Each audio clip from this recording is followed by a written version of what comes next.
Alors, je comptais pas du tout parler de ce film, mais j'ai beaucoup de choses à dire finalement.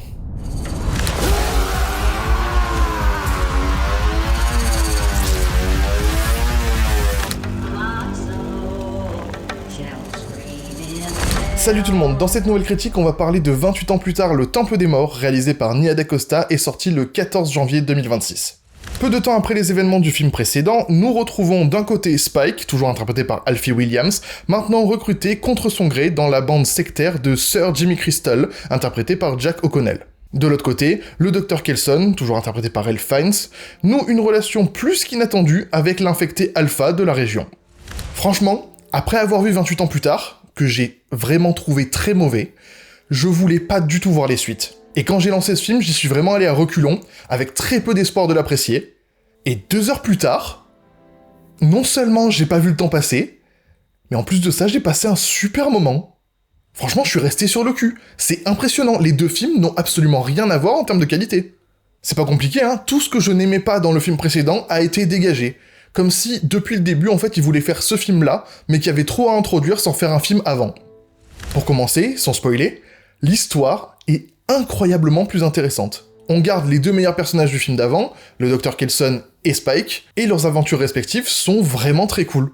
J'aime particulièrement l'intrigue qui tourne autour du Dr Kelson et de Samson, l'alpha, mais c'est tout ce que je dirais sans spoiler, mais sans déconner, c'est à se demander comment Alex Garland a pu écrire les deux films tellement ils sont différents.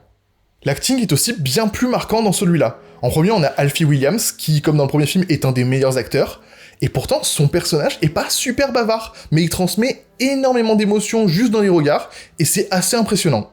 On introduit ensuite Jimmy Crystal, le gamin qu'on voit au tout début de 28 ans plus tard, et Jack O'Connell est complètement ravagé, mais dans le meilleur sens du terme. Son personnage est à la fois hilarant et détestable, et un petit peu touchant par moments, et ça marche super bien. Mais le meilleur acteur du film, et de loin, c'est Ralph Fiennes. C'était déjà mon personnage préféré dans le premier film, et là c'est pareil. Fiennes est littéralement hypnotisant dans ce film. Toutes ces scènes m'ont aspiré, et c'est vraiment un personnage super attachant en plus. Côté réalisation, on abandonne les iPhones pour la Arri Alexa 35, avec des optiques anamorphiques, et quel bonheur! C'était sans doute un des points que je détestais le plus dans le film d'avant, et du coup ça fait vraiment du bien de retrouver une image et une réalisation un peu plus classiques. Attention, hein, plus classique dans l'image, mais ça veut pas dire qu'on perd le côté frénétique et cru de la saga. Hein. On a toujours beaucoup de plans filmés avec une caméra épaule, on a des séquences avec un montage assez chaotique, mais aussi des plans filmés avec une caméra Snoricam, c'est-à-dire une caméra qui est attachée directement sur le personnage. On a donc ce côté où le personnage reste figé dans l'image, mais tout le décor bouge autour de lui à chaque fois qu'il bouge. Ça marche super bien pour donner un aspect assez désorientant, tout en restant infiniment plus digeste que ce putain de bullet time. Franchement, je m'en remets pas de ce truc, c'était super laid.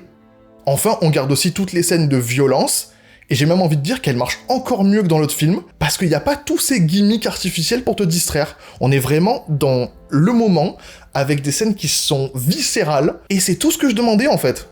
Je vais parler très rapidement de la musique, elle est excellente. Alors d'un côté, la bande originale composée par Hildur Guðnadóttir est très efficace, mais de l'autre, on a du Duran Duran, du Radiohead, ou encore du Iron Maiden. En somme, que des bangers. Et pour finir la partie sans spoil, j'ai adoré la fin de ce film. Au point où j'attends le 3e avec impatience. Et je pensais pas que c'était possible. Sauf qu'actuellement, les studios sont un petit peu refroidis par l'échec commercial du Temple des Morts, ce qui rend la production de la suite, pour l'instant, incertaine.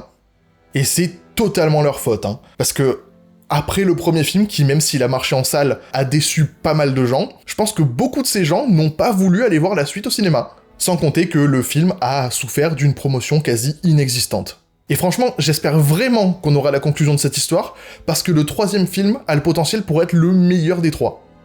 Voilà pour la partie sans spoil, j'ai maintenant quelques trucs à aborder dans une partie spoiler, donc si vous n'avez pas vu le film, on se retrouve à ce timecode pour la conclusion. D'abord, toute l'intrigue du Dr Kelson qui tente de guérir l'infection de l'alpha est brillante. On va enfin plus en profondeur sur l'infection, et d'une manière assez inattendue. Cette amitié qui se crée entre les deux, aussi bizarre soit-elle, est incroyablement touchante, et la première fois que Samson prononce un mot, ça m'a vraiment foutu des frissons dans tout le corps.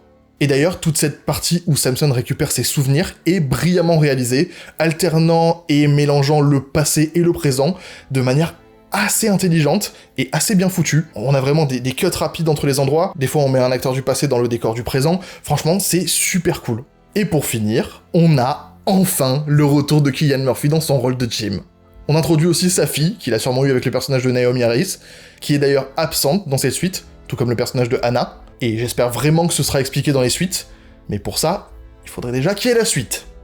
Alors s'il vous plaît, faites-la. Ça me ferait chier.